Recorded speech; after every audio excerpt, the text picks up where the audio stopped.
बच्चों, जैसे कि हम लोग देख रहे थे कि फिजिक्स लेसन नंबर 2 इसमें लोग 3 वीडियो देख चुके थे। 3 वीडियो हमने क्या क्या बताया था उसको आप प्लेलिस्ट बना दिए, उसमें जाके देख लीजिएगा। ठीक है, आज उसी के क्रम में हम इसको आगे बढ़ा रहे हैं और ये आज चौथा वीडियो है और इस लेसन का लास्ट वीडियो भी है। ठीक है, मतलब ये लेसन पूरी तरह से कंप्लीट हो जाएगा। आप अगर 1 मिनट से देखते हो तो उसमें आपको कहीं और जाने की ज़रूरत नहीं है, आसानी से और आप 100 आउट ऑफ 100 मार्क्स कंटेन कर सकते हो, अचीव कर सकते हो, कोई दिक्कत नहीं होगी। ठीक है, इसमें हम लोग आज एक डेरिवेशन देखेंगे और उसके बाद कुछ क्वेश्चन देखेंगे, 4-5 क्वेश्चन देखेंगे, उसमें हो जाएगा, कोई दिक्कत नहीं होगी। ठीक है, तो देखिए वो जो हेडिंग है, वो जो न्यूमेरिकल वो जो क्वेश्चन है, आप कह सकते हैं वो जो डेरिवेशन है बहुत इंपॉर्टेंट है। मतलब इसमें आप समझ लीजिए सभी इंपॉर्टेंट डेरिवेशन ही कराए जा रहे हैं, बाकी जो अनइम्पॉर्टेंट है, जो एनसीईआरटी के बेस्ड पे नहीं है, उसको छोड़ दिया जा रहा है। ठीक है, तो आप क्या करोगे, देखोगे, देखिए ये क्या है, आवेश घनत्व। आप जानते हो, कल मैंने आपको बताया था आवेश घनत्व क्या होता है, इसको हम लोग सिग्मा से लिखते हैं। ठीक है, सिग्मा, ये देखो सिग्मा का मात्रक होता है कूलम प्रति मीटर स्क्वायर ना। आवेश घनत्व सिग्मा कूलम प्रति मीटर स्क्वायर की एक अनंत विस्तार की समतल आवेशित चालक चादर या प्लेट के कारण किसी निकट बिंदु पर वैद्युत क्षेत्र की तीव्रता के लिए हमें व्यंजक निकालना है। फिर से समझ लो, आवेश घनत्व सिग्मा होगा, अनंत विस्तार की समतल आवेशित चालक चादर होगी और उसी के कारण हम किसी निकट बिंदु पर क्या करेंगे, वैद्युत क्षेत्र की तीव्रता का व्यंजक हम लोग क्या करेंगे, निकालेंगे। ठीक है, अब बात समझिएगा, या इसी को ऐसे पूछा जा सकता है, आवेशित चालक के ठीक बाहर वैद्युत क्षेत्र की तीव्रता। कोई आवेशित चालक होगा, उसके ठीक बाहर, चाहे आप ठीक बाहर कहिए, चाहे आप कह दी किसी निकट बिंदु पर, दोनों बातें क्या एक ही है। अब देखिएगा, कल हम लोग जो निकाले थे वो था आवेशित अचालक चादर के निकट वैद्युत क्षेत्र की तीव्रता, वो भी अनंत लंबाई का था, ये भी अनंत लंबाई का था। हम लोग सेम उसी के जैसा काम करेंगे और सिर्फ थोड़ा सा परिवर्तन होगा, उसको हम आपको दिखा रहे हैं। वो परिवर्तन क्या है, वो चेंजिंग क्या है, वो यही है कि वो अचालक चादर था, ये क्या है, चालक चादर, बाकी और कुछ नहीं है। ठीक है, तो हम इसमें बनाते हैं, आपको बना करके दिखाते हैं। एक मान लीजिए ये चालक चादर है, एक ऐसा मान लो ये जो है ये क्या है, चालक चादर है। अच्छा, थोड़ा सा बड़ा बनाते हैं, थोड़ा सा हम लोग बड़ा बनाते हैं, समझ में ज़्यादा आएगा। ये इस तरह से कुछ है, ये क्या है, चालक चादर है। ठीक है, चालक चादर का मतलब जिसमें से करंट का फ्लो हो सकेगा। ठीक है, अब देखिएगा इस पर क्या है, आवेश घनत्व सिग्मा एक समान रूप से चारों तरफ क्या है, चारों तरफ मतलब इसके इस सिरे पर और इस सिरे, दोनों सिरे पर एक समान रूप से व्याप्त है। मान लीजिए इस पर जो आवेश है, आवेश का घनत्व है, पृष्ठीय आवेश का घनत्व, वो सिग्मा जो है दोनों पृष्ठों पर एक समान रूप से क्या है, फैला हुआ है, व्याप्त है। ठीक है, ये आवेश का पृष्ठीय घनत्व सिग्मा जो है सब जगह क्या है, समान है। ठीक है, आप बात को समझिएगा, ये मैं अभी इसको दिखाने वाला हूँ एक्चुअल में कैसे होगा ये। तो ये देखो, ये एक आवेशित चालक चादर है। अब इस पृष्ठ देखो, एक दो समतल होगा, ये 2 प्लेट होगा, 2 प्लेट मतलब 2 सतह होगी कुल मिला के, एक सतह ये हो गई, दूसरी सतह ये हो गई। अब इस सतह के कारण एक बिंदु पर हमें वैद्युत क्षेत्र की तीव्रता का व्यंजक निकालना है और इस सतह के कारण भी हमें क्या करना है, वैद्युत क्षेत्र की तीव्रता का व्यंजक निकालना है। तो मान लीजिएगा कि कुछ दूरी पर एक बिंदु क्या है, P है, इस सतह के कारण इस बिंदु पर वैद्युत क्षेत्र की तीव्रता निकालेंगे और इस दूसरी सतह के कारण भी हम लोग क्या करेंगे, वैद्युत क्षेत्र की तीव्रता का व्यंजक निकालेंगे। तो अब देखिएगा, मान लेते हैं इस पहली सतह के कारण इस पर जो वैद्युत क्षेत्र की तीव्रता है वो क्या है, E1 है। बात को समझिएगा, पहली सतह के कारण वैद्युत क्षेत्र की तीव्रता का व्यंजक क्या है, वो तीव्रता क्या है, E1 है। और दूसरी सतह के कारण वैद्युत क्षेत्र की जो तीव्रता है वो क्या है, E2 है। पहली सतह के कारण वैद्युत क्षेत्र की तीव्रता E1 और दूसरी सतह के कारण वैद्युत क्षेत्र की तीव्रता क्या है, E2 है। बात को समझिएगा। और एक बात इसमें मैं बताने वाला हूँ, ये जो सतह है इसके कारण जितना वैद्युत क्षेत्र की तीव्रता आएगी वो इसके कारण जितनी वैद्युत क्षेत्र की तीव्रता आएगी दोनों बराबर होगी। क्यों? क्योंकि ये जो आवेश घनत्व है ना सब जगह क्या है, समान है। ठीक है, अब आप बात समझिएगा, यहाँ से इसके कारण ये हो गया और इस प्लेट के कारण क्या हो गया, ये हो गया। अब मैं इसको आपको दिखा दे रहा हूँ। देखो, ये जैसे मान लो ये प्लेट है, ठीक है, ये देख रहे होंगे, ये प्लेट है, इसको देख रहे होंगे, ये देखो प्लेट है, ये ऐसे नहीं है, ये प्लेट ऐसे सीधा है।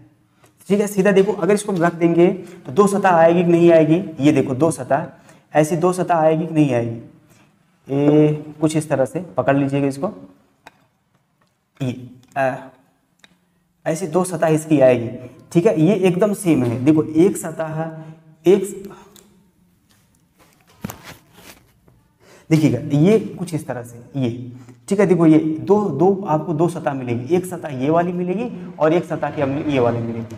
आपको दो सतह मिलेगी, दो सतह ये ऐसे। तो इस सतह के कारण इस बिंदु पर निकालना है और इस सतह के कारण भी क्या करना है, इस बिंदु पर निकालना है। ये कुछ इस तरह से, ठीक है, दिख रहा होगा।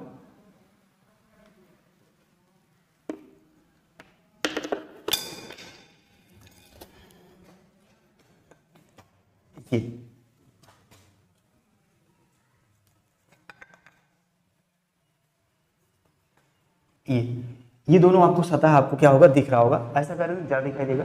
तो ये आपको इस सतह से, देखो बात समझिएगा। तो ये अगर इसको हम अगर आपको दिखाएं 3D फिगर में दिखाएं, तो ये एक प्लेट है, एक अनंत लंबाई का चालक प्लेट है जो चालक चादर है। अब इससे हमारे दोनों समान दूरी पर क्या करेंगे हम लोग, वैद्युत क्षेत्र की तीव्रता निकालेंगे। अब देखो इसमें दो सतह है, एक सतह ये, एक सतह ये। दोनों सतह के कारण क्या करेंगे, एक बिंदु मान लेंगे समान दूरी पर ना। इससे क्या होगा, एक बिंदु ऐसा भी होगा जिस पर हमें वैद्युत क्षेत्र की तीव्रता क्या होगा, निकालना होगा, ठीक है। ये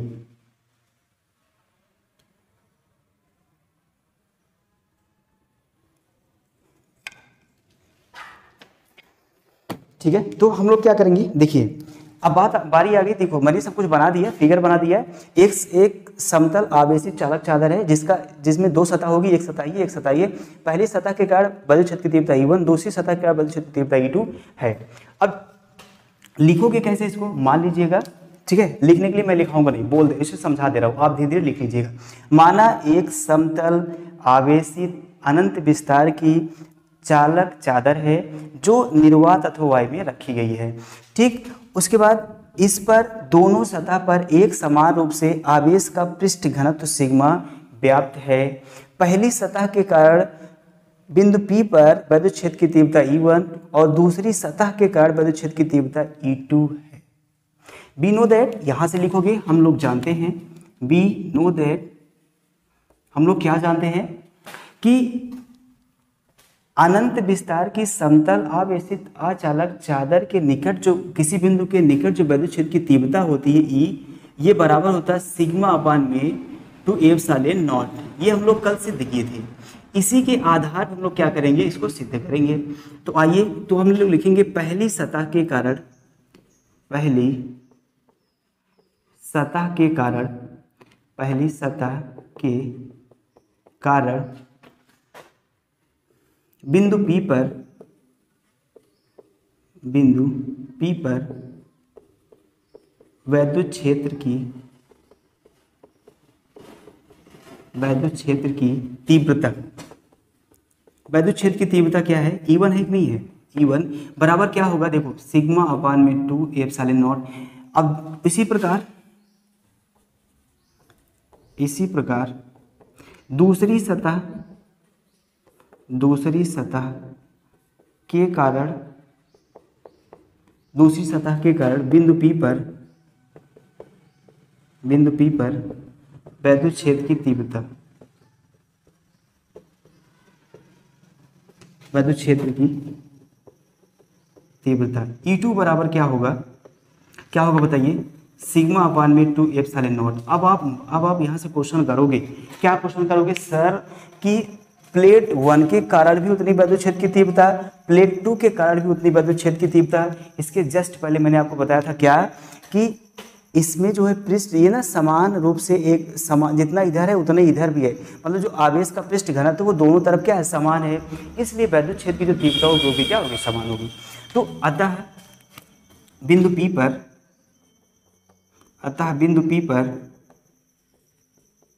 पर परिणामी तीव्रता, बिंदु P पर परिणामी तीव्रता, या आप इसे कुल तीव्रता कह सकते हो, ठीक है। तो E बराबर क्या लिखोगे, E1 प्लस E2। अब ऐसा क्यों करोगे, चूंकि E1 और E2 एक ही दिशा में है, एक ही दिशा में है, ठीक है। दोनों E1 और E2 एक ही दिशा में है, इसलिए क्या करोगे, दोनों की तीव्रता जोड़ दोगे। अगर E1 और E2 अलग अलग दिशा में रहेंगे ना, तब उनकी तीव्रता आप क्या करोगे, घटा दोगे। तो आइए तो यहाँ से करते हैं थोड़ा सा। तो E बराबर क्या होगा, E1 का वैल्यू रख दो सिग्मा अपान में 2 एप्सिलॉन नॉट, और E2 की वैल्यू रखोगे सिग्मा अपान में 2 एप्सिलॉन नॉट। अब देखिएगा थोड़ा सा एक लाइन यहाँ से, E बराबर, देखो हर दोनों का समान है, अगर हर समान होता तो हम लोग वैसे लिख लेते हैं। देखो ये प्लस है, अगर यहाँ पर माइनस होता, हर समान होने की कंडीशन में माइनस होता तो घटा देते, प्लस है तो जोड़ देंगे ना। ये सिग्मा प्लस सिग्मा, ठीक है, तो क्या हो जाएगा 2 सिग्मा, सिग्मा प्लस सिग्मा बराबर कितना हो जाएगा 2 सिग्मा। यहाँ देख लीजिए थोड़ा सा, यहाँ आप देख लीजिएगा आराम से। तो ये देखो ना, E बराबर होगा इक्वल टू 2 सिग्मा अपान में 2 एप्सिलॉन नॉट, 2 से 2 कट जाएगा, E बराबर आएगा सिग्मा अपान में एप्सिलॉन नॉट, सिग्मा अपान में क्या हो जाएगा एप्सिलॉन नॉट। यही होता है समतल आवेशित चालक चादर के निकट वैद्युत क्षेत्र की तीव्रता। लेकिन अगर अचालक होगा तो यहाँ पर 2 लगा दीजिए, अचालक का बन जाएगा। चालक का होगा तो यहाँ पर कुछ भी नहीं होगा, सिग्मा अपान में 2 एप्सिलॉन, सिग्मा अपान में क्या होगा एप्सिलॉन नॉट होगा। मैं इसमें दो आपको बातें क्लियर करना चाहता हूँ। इस व्यंजक में, इस सूत्र में ना तो R है और ना ही क्या है A है, बात को समझिएगा। इस सूत्र में ना तो R है और ना ही A है। R क्या है, किसी ना कुछ दूरी पर, R क्या है दूरी है, और A क्या है क्षेत्रफल है। इसका मतलब है कि जो समतल आवेशित चालक चादर होती है उसका क्षेत्रफल कितना भी ज़्यादा हो या कितना भी कम हो, ये बात समझ लो ना। इसका क्षेत्रफल कितना चाहे ज़्यादा कर दो चाहे कितना कम कर दो, ये क्षेत्रफल पर डिपेंड नहीं करता है। और इससे चाहे जितनी दूरी पर कोई बिंदु रख दो, चाहे जितना नज़दीक पर बिंदु रख दो, वो उस पर भी क्या होता है, वैद्युत क्षेत्र की तीव्रता डिपेंड नहीं करती है। कहने का मतलब है क्षेत्रफल और दूरी पर वैद्युत क्षेत्र की तीव्रता डिपेंड नहीं करेगी। सब जगह क्या होगा, चाहे जितना मोटाई का चादर ले लीजिए, चाहे जितना कम दूरी पर बिंदु को ले लीजिए, सब जगह वैद्युत क्षेत्र की तीव्रता क्या होगी, समान होगी। आई होप वो आपको समझ में आया होगा। स्क्रीनशॉट आप लेकर के लिख सकते हैं, ठीक है।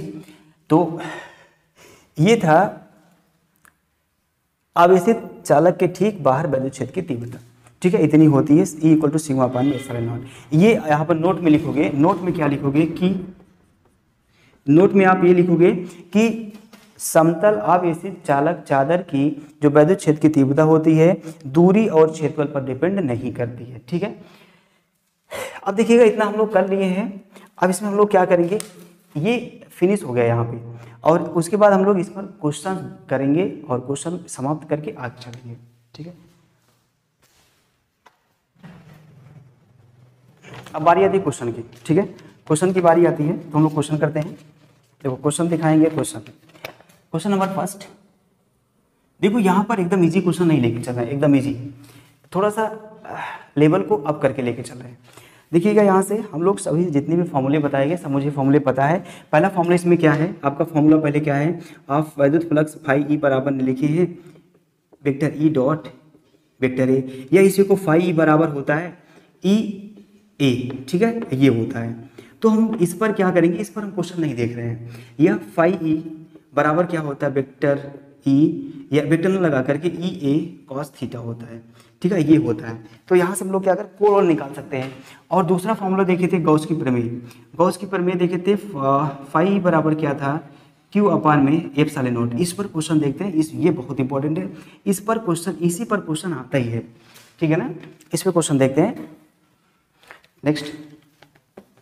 और उसके बाद देखे थे दूसरा क्वेश्चन, दूसरा देखे थे क्या, और इसके बाद जो क्वेश्चन हम लोग फॉर्मूला देखे थे, ई वैद्युत क्षेत्र की तीव्रता ई बराबर 1/4 pi epsilon naught into 2 lambda upon में आर, ऐसा देखे थे, ठीक। और इसके बाद तीसरा फॉर्मूला, और इसके बाद चौथा फॉर्मूला क्या देखे थे, अभी जस्ट हम लोग दिखाई देते, वैद्युत क्षेत्र की तीव्रता ई बराबर क्या होता है, सिग्मा अपान में 2 एप्सिलॉन नॉट होता है। पांचवा फॉर्मूला देखे थे, वैद्युत क्षेत्र की तीव्रता ई बराबर 2, ये 2 ना हटाकर 2 ना लगाकर क्या कर देंगे, ये एप्सिलॉन नॉट, ये क्या है अचालक चादर के लिए है, और ये क्या है चालक के लिए है, ठीक है, ये चालक के लिए है। और हम लोग दो चीज़ देखे थे, क्या लैम्डा बराबर होता है क्यू अपान में एल, और सिग्मा बराबर क्या होता है क्यू अपान में ए। ये सब फार्मूले हैं, इसको आप देखो मैंने सब सिद्ध करा चुका है, मैंने आपको क्या यहाँ पर सब बता चुके हैं, सब सिद्ध करा चुके हैं। अगर यहाँ पर थोड़ा सा रिव्यू में जाओगे ना पीछे, और देखो मैंने सारी वीडियोस सीरियल वाइज क्रम वाइज प्ले लिस्ट में जोड़ दी है, अपलोड कर दी, उसको आप जा करके प्ले लिस्ट में ढूंढ के लिख लीजिए, पढ़ लीजिए। तो ये ना देखो यहाँ से ये सारे फॉर्मूले हैं, ठीक। आई होप अगर नहीं लिखे लिख लीजिए, कोई दिक्कत नहीं है, ठीक है। हम लोग इसी पर क्या करेंगे, क्वेश्चन करेंगे।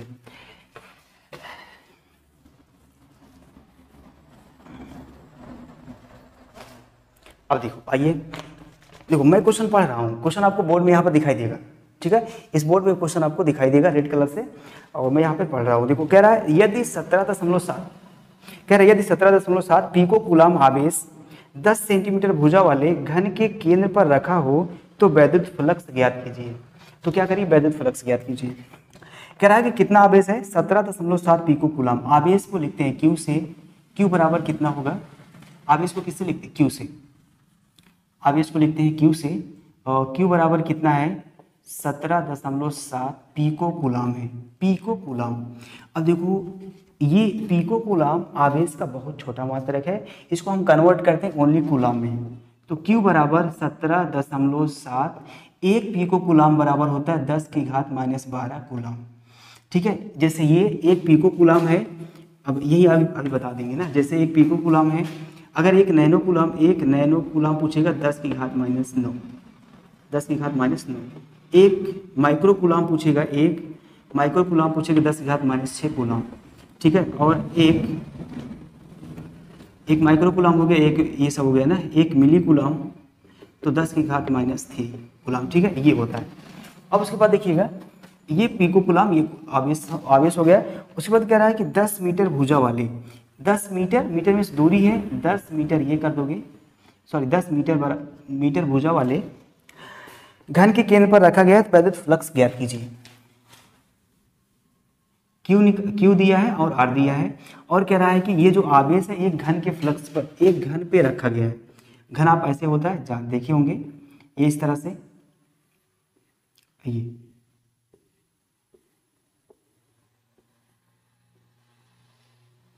ये घन बन गया, ठीक है।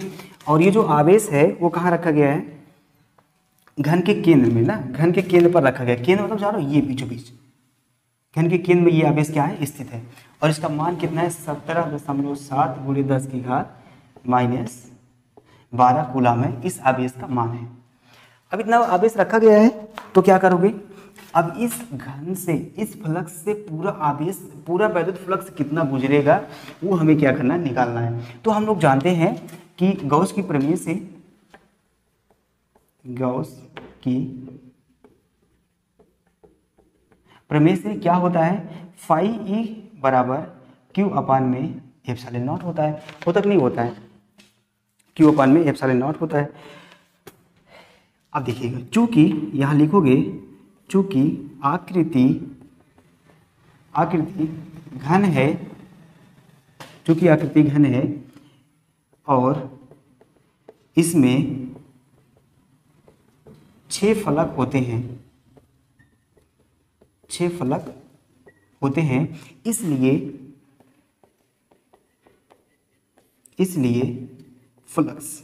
इसलिए फ्लक्स ऑफ φE बराबर होगा Q/6ε0। ये देखो सिर्फ और सिर्फ एक सतह के लिए है, और 6 सतह के लिए निकालोगे तो Q/में क्या होगा, 6ε0 होगा। आप सबकी वैल्यू यहाँ से रख दीजिए, सबकी वैल्यू रख दोगे कि नहीं रख दोगे, तो आइए हम लोग रखते हैं इसमें, ठीक है, यहाँ वैल्यू रखते हैं। तो देखो φE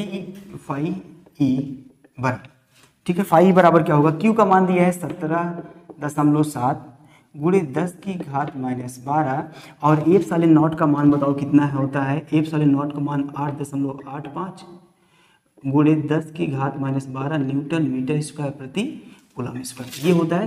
तो ε0 की देखो ना, यहाँ पर वैल्यू रखोगे 6 से गुणा करके, 6 × 8.85 × 10⁻⁻12, ये 10⁻⁻12 से 10⁻⁻12 कट जाएगा, और ये होगा φE बराबर 17.7 बटे 6 × 8.85। बात को थोड़ा समझ लीजिएगा, यहाँ एक जीरो बढ़ा लो, एक जीरो बढ़ा लोगे तो क्या होगा, 2 दशमलव यहाँ पर, 2 दशमलव यहाँ पर, ये दशमलव क्या होगा, कट जाएगा। तो φE बराबर आएगा 1770 / 6 गुणे 885, 6 गुणे क्या आएगा 885 आएगा। ठीक है, इसको आप क्या करोगे, गुणा करोगे, गुणा कर दोगे 5e बराबर, ठीक है, गुणा करोगे। अगर इसको आप गुणा कराओगे तो आएगा 1770 और इधर आएगा 5310। ठीक है, 1770 आएगा और नीचे आएगा 5310। और इसको ये 1770 21 1770 और तिहैया कितना हो जाएगा 153। इसको आप भाग दे करके चेक कर लीजिएगा तो आएगा 1/3 न्यूटन मीटर स्क्वायर प्रति क्या होगा कूलम। न्यूटन मीटर स्क्वायर प्रति क्या होगा कूलम। तो क्या आप समझ रहे हैं वैद्युत फ्लक्स कितना आएगा। देखिए यहाँ पर ये वैद्युत फ्लक्स कितना आएगा, इसको एक बार में चला जाएगा ये, ठीक है ना, एक बार में काटोगे चला जाएगा। यहाँ से एक बार में 1770 को तीन बार भाग दोगे तो क्या होगा, ये चला जाएगा 1/3।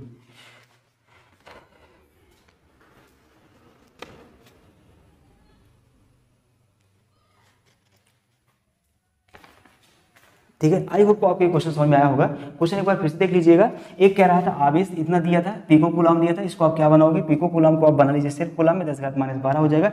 यहाँ पर देखो आपको दूरी देने, दूरी इसका कोई जरूरत ही नहीं थी दूरी की, क्योंकि जो वैद्युत फ्लक्स होता है वो पूरी दूरी पर डिपेंड नहीं करता है।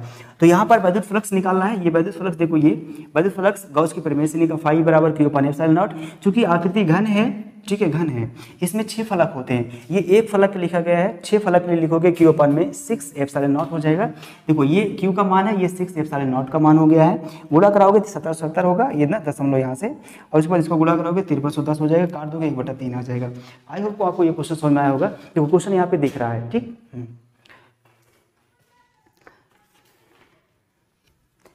आगे हम लोग दूसरे क्वेश्चन की बात करते हैं, बहुत इंपॉर्टेंट क्वेश्चन है, ठीक है, देखिएगा।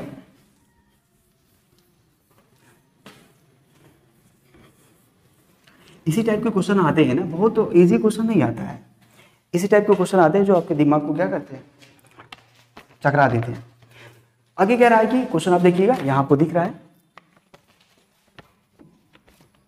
एक समान रूप से आवेशित 2 मीटर त्रिज्या वाले, एक समान रूप से आवेशित 2 मीटर त्रिज्या वाले गोली चालक, चालक कैसा है, गोली है, बात समझिएगा, चालक कैसा, गोली है, पर आवेश का पृष्ठ घनत्व कितना है, पर आवेश का पृष्ठ घनत्व सिग्मा इक्वल टू 80 माइक्रोकूलम है, कूलम प्रति मीटर स्क्वायर है। चालक से निकलने वाला कुल वैद्युत फ्लक्स ज्ञात कीजिए। दिया है ε0 बराबर 8.85 × 10⁻12 न्यूटन मीटर स्क्वायर प्रति कूलम स्क्वायर। जो दिया उसको लिख लीजिए।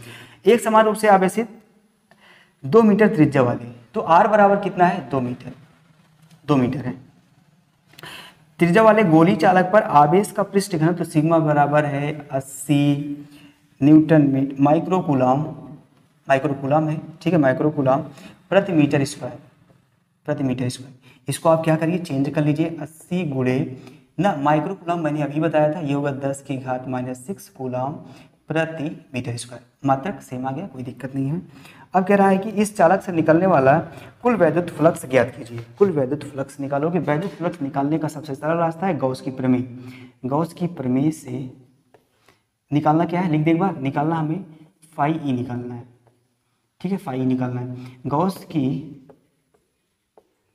प्रमेय से क्या जानते हैं हम लोग, φe बराबर Q/ε0। अब यहाँ से समझिएगा, ऐसा कोई फार्मूला नहीं है जिसमें क्या हो, सिग्मा भी हो और r भी हो, ऐसा कोई फार्मूला नहीं है, लेकिन हम लोग फार्मूले को बनाएंगे। कैसे, आवेश का पृष्ठ घनत्व दिया है तो हम लोग जानते हैं, यहाँ से लिखोगे सिग्मा इंटू A/ε0। कैसे सर, आप यहाँ देखोगे कि चूंकि हम जानते हैं ना सिग्मा बराबर Q/में होता है A, तो यहाँ से Q बराबर निकालोगे तो क्या होगा, सिग्मा इंटू A, यहाँ से रख दीजिएगा, यहाँ पे ये हो गया। अब देखो, अब थोड़ा सा और अंदर ले चलिए, चूंकि चालक जो है गोली है, गोली चालक है, तो ये क्षेत्रफल किसका है, गोली चालक का क्षेत्रफल है। तो गोली चालक का क्षेत्रफल मतलब गोले का क्षेत्रफल, और गोले का क्षेत्रफल क्या होता है, 4πr² इंटू सिग्मा लगा दीजिए ε0। फॉर्मूला बन के तैयार हो गया है, इस पर चाहे जितना क्वेश्चन लगाइए, ठीक है। यहाँ पर नोट में लिख दोगे कि सर जो ए है वो गोली चालक का क्षेत्रफल है, और ये होता है a बराबर 4πr²। ठीक है, कितना होता है 4πr²। अब आगे चलते हैं, थोड़ा सा कर लेते हैं, अब इजी हो गया, कोई दिक्कत नहीं है। तो फाई ई बराबर 4 की वैल्यू रखे रहो ऐसे 4, पाई का मान 3.14 होता है, गुणे आर का स्क्वायर, आर कितना है 2 मीटर है, 2 मीटर है ना, ठीक है 2 मीटर है, तो आर का स्क्वायर है 2 का स्क्वायर करोगे, गुणे सिग्मा, सिग्मा का मान कितना 80, 80 गुणे 10 की घात -6 अपान में एफ सारे नॉट का मान दिया हो तब भी नहीं दिया हो तब भी इसका रट के जाओगे 8.85 गुणे 10 की घात -12, 10 की घात -12 क्या करेंगे हम लोग गुणा कराते हैं, ठीक है सबका गुणा करते हैं, गुणा करा के लिखते हैं। देखिए थोड़ा सा इसमें मैं आपको कुछ चीज़ें बताने वाला हूँ, दशमलव देखो यहाँ पर 2.2 यहाँ पर ही काट दीजिएगा, दशमलव खत्म हो जाएगा। देखो इसका गुणा कराओ, 2 दूना कितना होगा 2 कवर होगा, 2 दूना 4, 4 चौका क्या होगा 16, और 16 अट्ठे कितना होगा 144, 16 अट्ठे 144, जीरो बढ़ा दीजिए 3.14, 16 अट्ठे 128, सॉरी 16 अट्ठे कितना होगा 128, 16 अट्ठे 128। देखो यहाँ फिर से समझिए, अब देखो मैं तो अब बताता हूँ कुछ यार, देखो 2 अंक पे दशमलव है, 2 अंक दशमलव खत्म कर दीजिए आगे चल के नेक्स्ट स्टेप में, 2 दूना कितना होगा 4 का, 2 दूना 4, 4 चौका 16, 16 अट्ठे 128, 16 अट्ठे क्या होगा 128 गुणे 3 दशमलव, अब दशमलव हटा दे रहे हैं ठीक है, और 314 हो जाएगा गुणे 10 की घात -6 अपान में आएगा 885 गुणे 10 की घात -12, और हम लोग फाई ई बराबर, अब इसका गुणा करा दें पूरा गुणा कराते हैं, आप गुणा करा दीजिएगा, इसका अगर गुणा कराओगे तो आएगा 401 920 अपान में 885, इसको ऊपर लेके चलते हैं, ठीक है ये 10 की घात, इसको घात को बैलेंस करते हैं, यहाँ पर ऊपर -6 है इंटू 10 की पावर प्लस कितना होगा 12, इसको काट दीजिए, अगर आप इसको काटते हो ठीक है भाग करा के थोड़ा चेक कर लीजिएगा, इसको अगर काटोगे तो आएगा 454.14 गुणे, देखो 12 में से 6 घटा दोगे कितना आएगा 10 की घात +6, फाई ई बराबर 0.112 एक अंक 2 अंक पे क्या अगर खिसका दोगे दशमलव यहाँ आ जाएगा 52 गुणे 10 की घात कितना हो जाएगा, एक अंक 2 अंक खिसका है तो इसमें घात 2 जोड़ दोगे तो हो जाएगा कितना +8, ठीक है न्यूटन मीटर स्क्वायर प्रति कूलम। इतना क्या होगा वैद्युत फ्लक्स गुजरेगा, क्या होगा इतना वैद्युत फ्लक्स गुजरेगा, ठीक है ये हुई ना बात, ठीक है आगे हम लोग ये इसका साथ आप ले सकते हैं, कोई दिक्कत नहीं है, ठीक है आगे चलते हैं, इसमें एक क्वेश्चन और देखते हैं, ठीक है एक क्वेश्चन और देखेंगे उसके बाद इसको खत्म करेंगे, ठीक है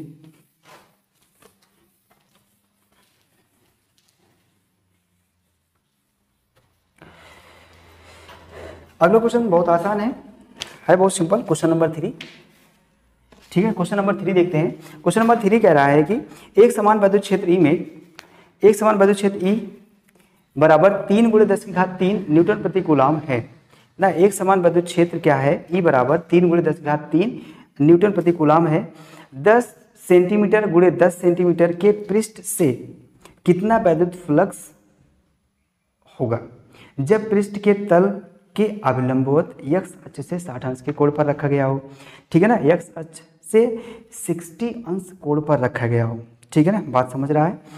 तो यहाँ पर जो जो दिया उसको लिखते हैं, वैद्युत क्षेत्र की तीव्रता ई दी गई है कितना है, वो है 3 गुणे 10 की घात 3 न्यूटन प्रति कूलम, और उसका क्षेत्रफल दिया है ए बराबर 10 सेंटीमीटर गुणे 10 सेंटीमीटर, इस सेंटीमीटर को बना लेते हैं 10 गुणे, इसको सेंटीमीटर चेंज करोगे 2 होगा, और इसको करोगे 10 की पावर -2, चूंकि 1 सेंटीमीटर पर 10 घात -2 मीटर होता है, ये मीटर होगा ये मीटर होगा, तो ए बराबर ये 10 कितना हो जाएगा 10 धाम 100, ठीक है गुणे 10 की घात कितना होगा -4 मीटर स्क्वायर, ये क्या हो जाएगा ये आपका क्षेत्रफल हो जाएगा, ये हो गया क्षेत्रफल, ये हो गया वैद्युत क्षेत्र की तीव्रता। अब क्या करना है हमें, ठीक है यक्स अक्ष से कोण जो बना रहा है कितना 60 अंश बना रहा है, तो आप क्या करोगे आराम से वैद्युत क्षेत्र की तीव्रता का मान निकाल दोगे, वी नो दैट वैद्युत फ्लक्स का मान निकाल दोगे, वी नो दैट हम लोग जानते हैं फाई ई बराबर क्या होता है E D A cos theta होता है। ये यहाँ से डी हटा भी सकते हो, कोई दिक्कत नहीं है। फाइव ई बराबर, ई का मान रख दो 3 गुणे 10 की घात 3 और ए का मान रखोगे 100 गुणे 10 की घात -4 और कॉस 60 अंश रखोगे ना, चूंकि कॉस थीटा बराबर 60 अंश है। तो आइए चलते हैं, फाइव बराबर 3 रखो ना, यहाँ से 3 है, 3 को लेते चलो, या आप गुणा कराना चाहो गुणा करा सकते हो, कोई दिक्कत है नहीं। 3 को एक बार रख लेते हैं। देखो 10 की घात 3 यहाँ से 10 की घात ये 2 बनेगा, 10 की घात 3 10 की घात कितना हो जाएगा 5, 10 की घात +5 इंटू 10 की घात -4 और कास 60 अंश का मान क्या होता है, जो साइन 30 अंश का होता है वही कास 60 अंश का मान होता है। साइन 30 का मान होता है 1/2, इसलिए कास 60 अंश का मान भी कितना हो जाएगा 1/2। तो आप क्या करोगे, 5e बराबर, कुछ काटने लायक दिख रहा है, नहीं दिख रहा है सर, तो 3 गुणे 5 में से 4 घटा दोगे तो कितना आ जाएगा, घात 1 लिखा, घात 1 लिख सकते हो, 1/2 है, ये नीचे 1/2 है। तो 5e बराबर 3 दामा कितना होगा 30 गुणे 1/2, 5 के 5 5 15 में 30 होता है, ठीक। तो 5e बराबर कितना आएगा 15 न्यूटन मीटर स्क्वायर प्रति कूलम। ये होगा वैद्युत फ्लक्स, ठीक है। ये कितना आएगा, 5e बराबर कितना आ जाएगा, 5e बराबर 15 न्यूटन मीटर स्क्वायर प्रति कूलम स्क्वायर। आई होप आपके समझ में आया होगा। मैं यहीं पर इस चैप्टर को फिनिश कर रहा हूँ, ठीक है। बाकी कोई दिक्कत होती है आप कमेंट बॉक्स आपका है, आप कमेंट बॉक्स में इजीली कमेंट कर सकते हो, कोई दिक्कत नहीं होगी, ठीक है। आई होप को आपको सारी चीज़ें समझ में आई है। अब हम आपके साथ जुड़ने वाले मिलने वाले हैं लेसन नंबर 3 के साथ, जो कि वैद्युत विभव के साथ, ठीक है, जो कि वैद्युत विभव। आई होप को सभी चीज़ें आपको समझ में आएंगी एकदम से। मिलते हैं नेक्स्ट वीडियो, तब तक के लिए जय हिंद।